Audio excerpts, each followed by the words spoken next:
একদিন মেয়েটি প্রথমবারের মতো ব্রা না পরে সাঁতার কাটতে গিয়েছিল, কিন্তু দুর্ভাগ্যবশত এক বিকৃত স্বভাবের লোক তার দিকে নজর দেয়। লোকটি মেয়েটিকে জিজ্ঞেস করল, পানির তাপমাত্রা কেমন? মেয়েটি অন্যমনস্কভাবে একটি সাধারণ উত্তর দিয়ে পাশের দিকে সাঁতরে চলে গেল। সে ভেবেছিল লোকটি বুঝে চলে যাবে, কিন্তু লোকটি তার পিছু ছাড়ল না। মেয়েটি যেদিকেই সাঁতার কাটে, লোকটিও সেদিকেই যেতে থাকে। মেয়েটি ধীরে ধীরে ভয় পেতে শুরু করল।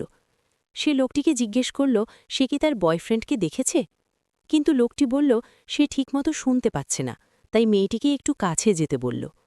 কথাটা বলে সে অশোভন ভঙ্গিতে হাসল এবং মেয়েটির দিকে তাকিয়ে রইল।